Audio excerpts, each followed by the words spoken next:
Good news po sa mga naghahanap ng trabaho. Aabot lang naman sa 10,000 trabaho ang alok ng Department of Labor and Employment sa mga job seekers. At may ulat on the spot si Steve Dailisan. Steve?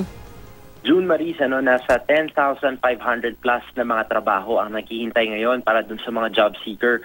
Bata yan dun sa anunsyo ng Labor Department sa kanilang online job search na fieldjobnet.gov.ph. Pinakamaraming bakante pa rin sa industriya ng business process outsourcing o yung mga call center. Pero meron ding trabaho tulad ng service crew, staff nurse, production machine operator, cashier, salesperson, beauty consultant at marami pang iba. Higit 1,500 accredited employers yung nagparehistro sa online job site. Kwalipikadong mag-apply yung mga edad 15 pataas dahil kabilang din naman dun sa hinahanap nila yung mga SPES, lalo na't magbabakasyon. Kailangan lamang magparehistro sa PhilJobNet at mula rito ay sasalain na yung mga aplikante. Magandang balita ito para dun sa mga tulad ni Mark Balatayo na nakausap natin kanina. Ilang buwan na raw siyang jobless. Nagtapos siya ng Bachelor of Science in Marine Transportation at napakarami nilang nagnanais na maging seaman kaya maraming kompetensya.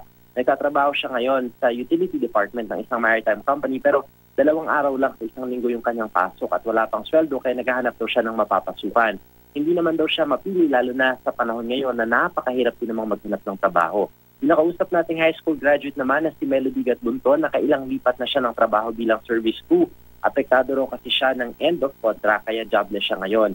Problema raw yung palagi ang pagkumpleto ng requirement. Good news kay Melody dahil kabilang yung service crew na posisyon yung sa hinahanap ng mga employer na nagsumite sa DOLE. Sisipagan daw niya at mas gagalingan pa sakaling mabigyan muli ng oportunidad. Sabi ng DOLE ay kinakasa na rin nila yung government internship programs, gayon din itong special program for employment of students. Nasa higit 200,000 na mga youth beneficiaries yung target nito. At pwede na raw silang magsimulang mag-apply dun sa PESO office, dun sa kanilang mga lugar, lalo't nalalapit na rin ang summer vacation. June Marie. Maraming salamat, Steve Dailisan.